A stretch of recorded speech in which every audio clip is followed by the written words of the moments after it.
సంధ్యా theatre ఘటన వ్యవహారం ఎప్పుడు ఏ మలుపు తిరుగుతుందో ఎవ్వరికీ అర్థం కావడం లేదు.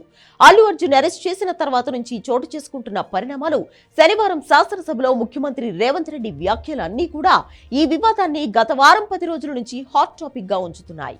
ఇక మీడియా వర్గాలు కూడా ఎప్పుడు ఏ వార్త వస్తుందా అని ఎదురు చూడడం మొదలు పెట్టేశాయి. అయితే ఇక్కడ అల్లు అర్జున్ అభిమానులు కేటీఆర్ పై రివర్స్ కావడం హాట్ టాపిక్ గా మారింది. అల్లు అర్జున్ కు మద్దతుగా కేటీఆర్ పదే పదే రేవంత్ రెడ్డిని రెచ్చగొడుతూ వచ్చారు.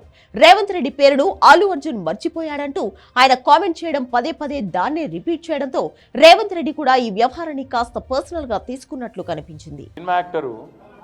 ఈయన పేరు మర్చిపోయాడు, ఆయన చెప్పేటప్పుడు పేరు మర్చిపోయాడు. తెలంగాణ సీఎం అని చెప్పి అడిగి చూసిండు కొద్దిగా, మనకి ఆయన ఎక్కడో తలిగింది. నేనేమంటున్నా, ఇంత అన్యాయం అని పేరు మర్చిపోతే జైలు పెడతావు.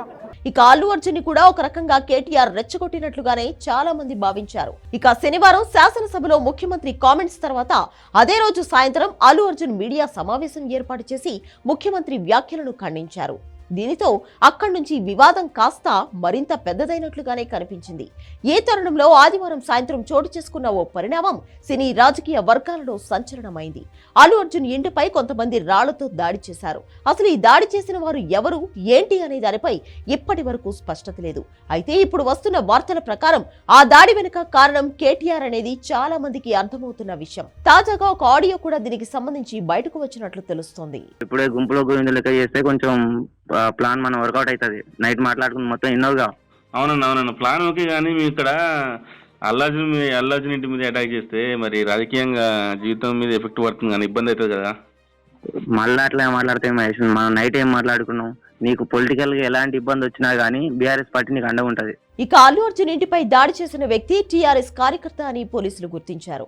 అలాగే ఆదివారం మీడియా సమావేశం ఏర్పాటు చేసిన పోలీస్ అధికారి కూడా సస్పెండ్ అయిన అధికారి. గతంలో కేసీఆర్ కేటీఆర్ పై తనకున్న అభిమానం వ్యక్తం చేశారు. అదే సమయంలో ఎన్నికల్లో కాంగ్రెస్ పార్టీకి వ్యతిరేకంగా కూడా ఆ పోలీస్ అధికారి పనిచేశారు. కాంగ్రెస్ నేతలపై తప్పుడు కేసులు పెట్టి వేధించినట్లు హస్తం పార్టీ నేతలు ఇప్పటికే గుర్తించారు.